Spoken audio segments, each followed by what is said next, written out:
Good morning to all of you again. Hare Krishna. So welcome to the third Sunday and the second Gita lesson. The first Sunday was introductory, and again we will be going ahead with 9:30. It's 9:40 almost. So till 10, half an hour, we will do the class with verses and stories and Bhagavad-Gita verses and stories, and then for half an hour we will do chanting and verse practice and doubt clearing. Okay. So let's begin once more quickly with the prayer to Guru Pranama. Om Ajnanatimidandasya Jnananjanashalakaya Chakshurunmilitam Yena Tasmai Shri Gurave Namaha. Nama Om Vishnupadaya Krishna Presthaya Bhutale Srimate Bhaktivedanta Swamin Iti Namine Namaste Saraswate Deve Gauravani Pracharane Nirvishesha Shunyavadi Paschatya Deshatarane Jai Shri Krishna Chaitanya Prabhu Nityananda Shri Advaita Gadadhara Shri Vasadi Gaura Bhakta Vrinda. Say with me, Hare Krishna, Krishna Krishna, Hare Hare, Hare Rama, Rama Rama, Hare Hare. Alright. So let's begin the class now. Today we'll be beginning by just looking once more at what a huge war the Mahabharata war was, in which the Gita was spoken. How many chapters the Gita has? It has 18 chapters. The Mahabharata war was fought for 18 days. And in the Hindu scriptures there are 18 Puranas. And in this Mahabharata battle, 18 Akshauhinis gathered. So what is Akshauhini? Akshauhini is actually a unit of a number of soldiers. Remember last time I was telling you that this slide was missed. So in this, the mathematical number, exact number of soldiers fighting in an Akshauhini, just mute yourself. If fighting in an Akshauhini there will be 21,870 chariots in one Akshauhini, 21,870 elephants also, and 65,610 horses, and 1,09,350 infantry. That means soldiers on foot. So many, soldiers will make one Akshauhini, and there are 18 such Akshauhinis, out of which 11 Akshauhinis were in the Kaurava side and 7 Akshauhinis were in the Pandava side. So the ratio of Akshauhini is, for every one chariot there is also one elephant, and there is 3 cavalry and 5 infantry soldiers. So I am just telling you this to show what a huge Mahabharata war it was. It was a very big war. So 18 here, I am just showing you the number 18 is repeating. It's considered an auspicious number. So let's quickly revise. Where is the Mahabharata war happening? Where is it happening? Niranjan, can you tell me where it is happening, the Mahabharata war?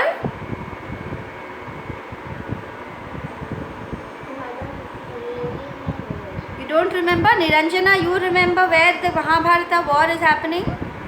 It's on the slide.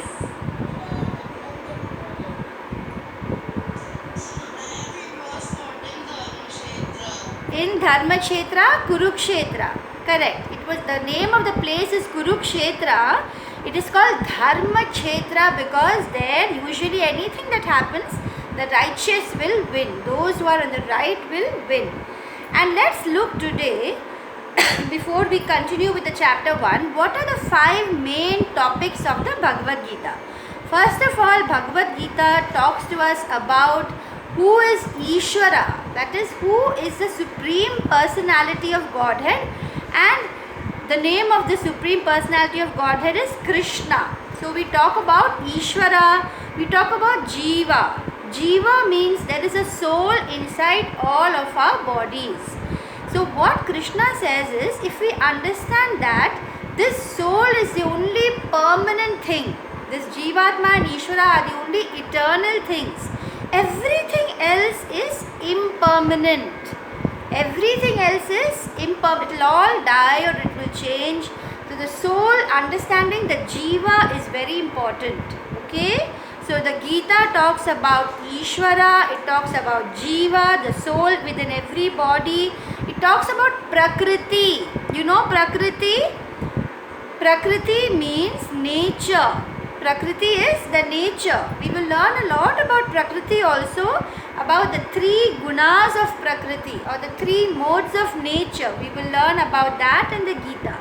We will understand about karma. You must have heard karma, no? Karma keeps on coming in Gita. You will understand more deeper understanding of karma. And you will understand something about kala or time. That is also death, you know, when kala is there for everyone. How many years we are going to live is decided. We will understand Ishvara, Jiva, Prakriti, Karma and Kala. These are the 5 topics. Good to see all your videos. Niranjan, Niranjana, Arav, Arnav. Nice to see you all. Misha's video is, I can't see, maybe at my connection problem. So let's continue now with the first chapter. I am hoping to finish most of the first chapter today. Last class we did verse 1 to 9. I said we'll do 10 but we finished till 9. Today I want to finish from 11 till 27. I want to finish today quickly from 11 to 27, hopefully in this half an hour. Okay. So once we revise, we know that the first verse which I asked you to learn is spoken by Dhritarashtra, right? He is the father of the Kauravas, and if you remember, his brother was Pandu, who is supposed to be the king. I hope you remember all that. Now let's look at the first verse where he said, "O Sanjaya," we'll revise the verse in the second meeting. He says that what is happening in the war? Can you tell me where Sanjaya and Dhritarashtra who are sitting here, where are they sitting? Who can tell me where are Dhritarashtra and Sanjaya sitting? You can unmute and tell me. They are sitting where? Indoor. They are sitting indoor. If you are saying indoor, it's actually Hastinapura, this capital city. Inside that, there's the palaces there. There, Dhritarashtra, because he's blind, he did not go for the war. So he is sitting in his palace, but he wants to know what's happening. So who is telling him the whole story? There is a magical power which Sanjaya got. You know, Sanjaya, he had this, not like television today. He could just see the whole, he could roam in his mind's eye. He can just go any corner of the Kurukshetra and he can tell everything that is happening to Dhritarashtra. Who blessed him to do that? His father Vyasadeva, who wrote the Mahabharata. So Sanjaya's father was sage Vyasadeva, who wrote the whole Mahabharata story, and Vyasadeva Bhagavan is considered to be also an incarnation of Bhagavan or avatar. So you will learn slowly how there are so many avatars that God takes. Okay? Today in fact we will be learning about how God, the Supreme Personality of Godhead Krishna, he keeps coming to save the good people and to destroy the evil and to establish the righteousness on this earth or in this world. Okay, so Arnav is exiting and entering, I think. So this talk between Dhritarashtra and Sanjaya is happening in the Hastinapura, that is capital city, inside the palace. Sanjaya, who is a minister of Dhritarashtra, is able to tell Dhritarashtra everything happening in the battlefield, the war between Dhritarashtra's sons and Pandu's sons, right? And all the different kings who have joined them. So last class we understood about the reactions of 3 people. Remember children, we learnt about how Dhritarashtra was, what were the 3 things Dhritarashtra was? He was very doubtful. Very good. Very good. Superb. You remember that. So Dhritarashtra was very doubtful. He was fearful because he knows that his sons are in the wrong, and he's very partial towards his children. And down you can see the picture of Duryodhana, who is also fearful, he's also angry, he's also doubtful, right? We learnt about Duryodhana's attitude where he's taunting his own guru and how he's using politics, right? And we learned the story between the story of Dronacharya and Drupada. Okay, so try to revise all that in your mind. You can see in the center Arjuna. Yeah, you remember. In the center there is Arjuna. He is sitting like this because he is so full of compassion for all his, his grandsire Bhishma, his grandfather Bhishma is there. His guru Drona is in the opposite Kaurava side. Seeing everybody, he is heartbroken. Okay, so these three people are in three different modes of gunas. So if you don't understand clearly, don't worry, we will understand gunas in the Gita very nicely in the other chapters. You can just understand that Dhritarashtra was in the tamasic mode. Tamasic mode means it's a darkness. He is actually totally ignorant. He has no knowledge, so he is in the tamasic mode or guna of nature. And Arjuna is in the sattvic mode. Sattvic means goodness, full of goodness in the heart, doing all the right things. And Duryodhana is in the rajasic mode. Rajasic means full of action and pride and wanting to go on achieving things, very ambitious, wants lot of material things in this world. I think my video is off, is it? Okay, I didn't know that my video is off. I thought my video is on. Alright, so we come to know here in this beginning of Gita itself, we talked about three people's feelings. And we understood that Dhritarashtra is in the tamasic mode or guna. That means he is totally ignorant. We understood that Arjuna is in the sattvic mode, which is full of goodness and righteousness. He wants to do the right thing. And we understood that Duryodhana is in the rajasic mode, very ambitious, wants to achieve things, wants to get the kingdom for himself. Okay, so already here we are just getting introduction of Prakriti or nature. Now let's continue. We finished 1 to 1.9 last class. Today we are going to do verse 1.10. I will not tell you the verses because we will do only 2 verses today at the end. Here in 1.10, what happens in the story is, Duryodhana, like I told you last time, first he taunted his guru by saying, look there, Drishtadumna is made such a wonderful set, formation. And he says, wow, such your own disciple, and he taunts him saying that he is actually going to kill you. His father did yagya to have him to kill you, so that he can kill you. So you better he's trying to tell him, you better don't make mistakes and be careful. And then he talks about all the enemy kings, the strong kings. Then he also wants to give moral booster to his Kaurava army and people there, the soldiers there. So he talks about the great people in his army also. Okay, and he says that our strength is immeasurable, and he wants to make Bhishma also feel good, because he feels that Bhishma, who is a grandsire of both Pandavas and Kauravas, he feels that Bhishma maybe is little partial to the Pandavas, but still he has a faith that Bhishma will stand for him. Good to see you, Ritika. I didn't see you video earlier. Right, so here we are discussing in the chapter 1 verse 10 how Duryodhana is saying that our strength is immeasurable. Even our Kaurava army is strong. Why? Because we have Bhishma with us. And then he says Bhishma is, as long as he is there, we don't have to worry. Even Bhima is there for Pandavas, but Bhima cannot be as strong as Bhishma. So we are stronger. He is trying to boost himself. And then he says in verse 1.11, we see how Duryodhana says, so because Bhishma is very important in the Kaurava side, we should all protect Bhishma.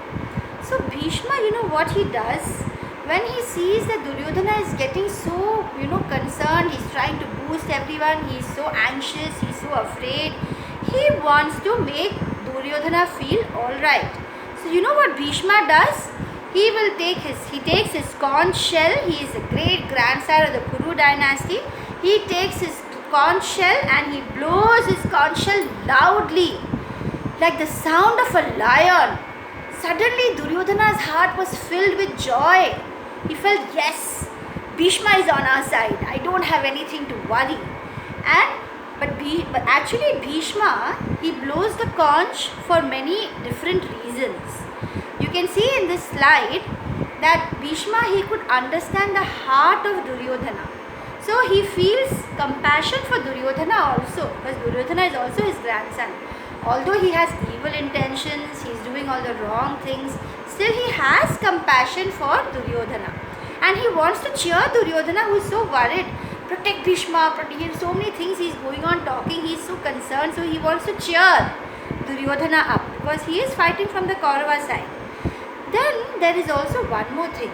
He wants to actually also show that there is actually no chance of the Kaurava winning, because Krishna is on the other side. By blowing the conch shell, you will see now how you will see in the next verses how it becomes clear that because Krishna is on the other side, the Kauravas actually don't have a chance to win.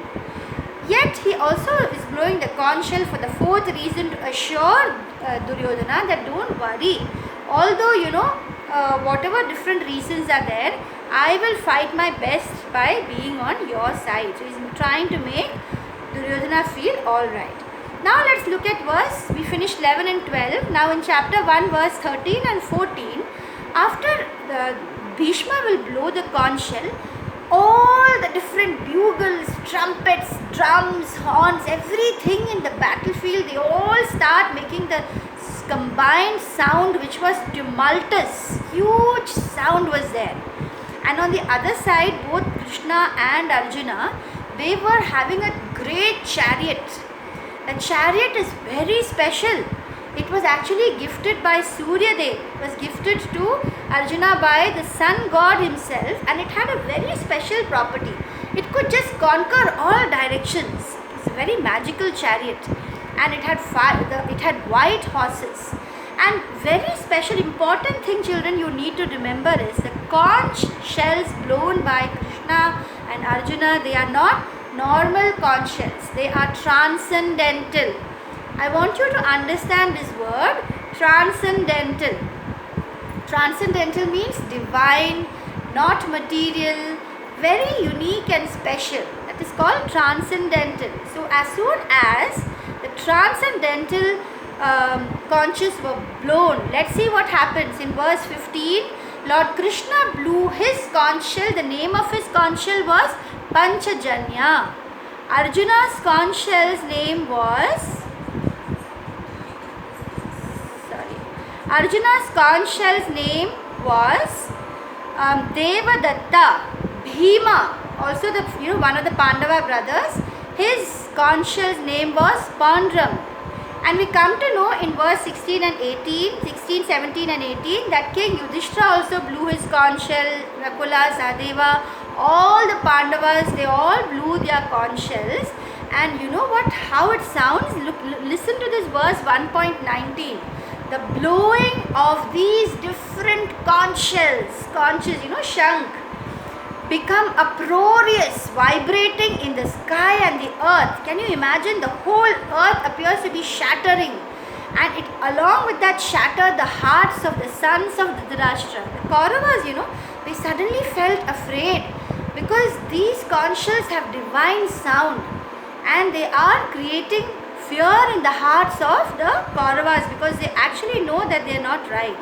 Another very important thing we come to know, children, before this war begins, in chapter 1, 20th verse is that on Arjuna's chariot, there was a flag.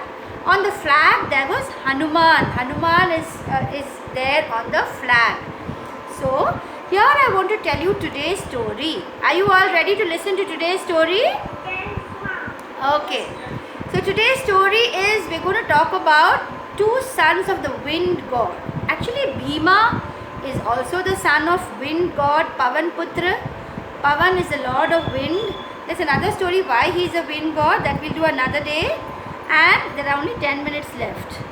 So, and there is also Hanuman was there in Ramayana. He helped Rama to get victory over Ravana. And Hanuman also, wherever Hanuman is there, there is victory.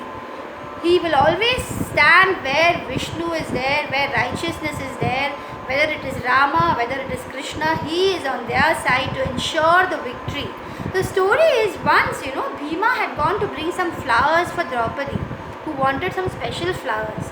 So he went looking for the flowers. Bhima is a very strong person. He uprooted the trees and he searched everywhere and he was collecting those flowers to give Draupadi. And he saw one monkey on the way. One old monkey was sitting there. He did not know that it was Hanuman.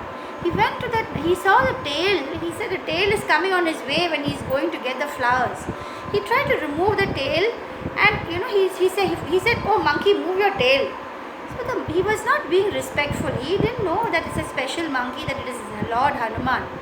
So Hanuman said, "You can just remove the tail yourself." Then Bhima started pulling the tail. He pulled, he tried hard. He was shocked to know, "Oh my God, I am so strong. I can uproot trees, but I can't even move the tail of a monkey." He was so shocked at himself. Then he realized this is not an ordinary monkey, and he folded his hands and he said, "Please tell me who you are. I don't know who you are. I can't even move your tail." And then Hanuman smiles and hugs Bhima and says, "You are actually my brother because we are both Pavan Putra. We are both sons of the wind god." So he gives him a hug, "Oh my brother." And he promises him that, soon you're going to fight the Kurukshetra war and I will be on your side, and whenever you will roar, I will roar with you. And I am going to be there, as a strong support. And this is historical. So I want you children to understand that all these are not mythological stories as many people say. There's a reality. Only thing is so ancient, we are not able to find historical proof everywhere. There is a temple, if any of you know, called Hanuman Chhati, where Hanuman actually shattered the pride of Bhima. So it is a proof how that is where Hanuman and Bhima had met. People go even now over there and they say the Hanuman Chalisa and pray to Hanuman there. So we have seen so far that the transcendental conch shells of the Pandavas shattered the hearts of the Kauravas and Duryodhana especially. Now let us quickly revise the signs of victory we came to know.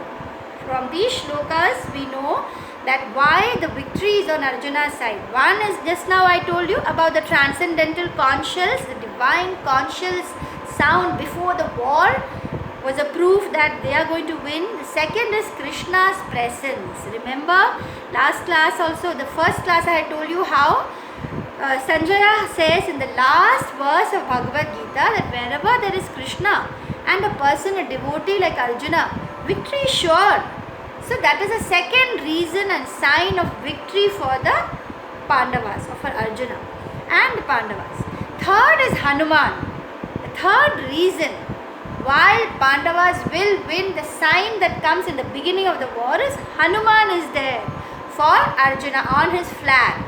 And every time Bhima is going to shout like a thunder, he is going to roar as he is fighting, Hanuman will also give the same power in his voice. Then you know what?